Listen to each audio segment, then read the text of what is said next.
How many times have you checked your phone today? How many times have you interrupted while checking your phone today? And how many hours on the internet have you spent today or this week? Do you believe you're spending way too much time on the internet? How much information have you received this week that's completely unnecessary to you?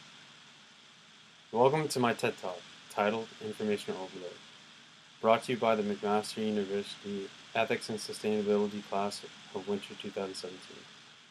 What is information overload? Well, to define it is actually quite difficult. Information, as we know it, can mean many, many different things.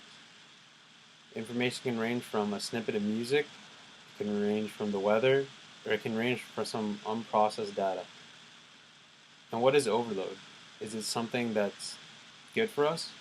Is it something that isn't good for us? Is it something that we can analyze? Or is it something that we just deem that is just too much for us and it's something that's in excess? Well, to correctly define this, it's taken years and years and years of study. In an article published in 2007, identifies the concept of information overload. Note that during this time was the year of the iPhone release, and during these years, Facebook was still in its infancy.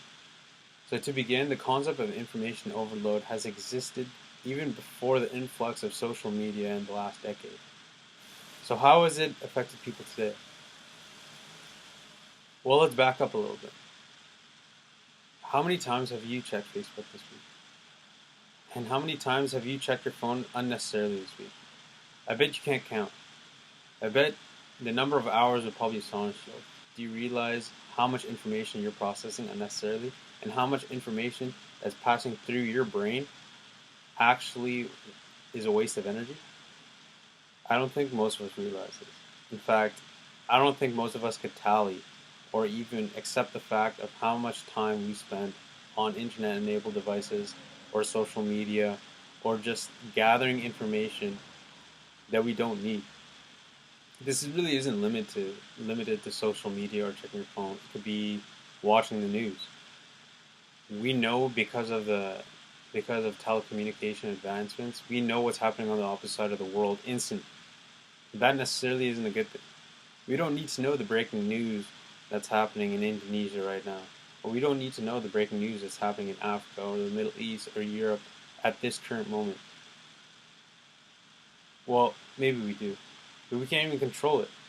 We really can't control how much information we receive, and we really can't process what is good and what is bad.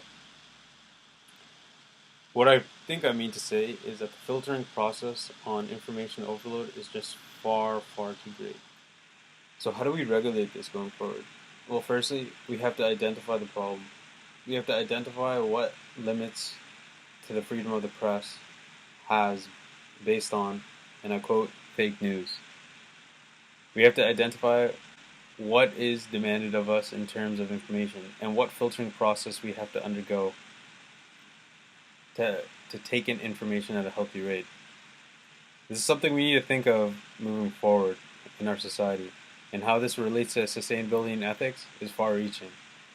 But if we're going to build a sustainable society where people are healthy with their work-life balance, where people are socially active in terms of what media they can trust, then we're going to need to identify how much information is just way too much. Thank you for your time.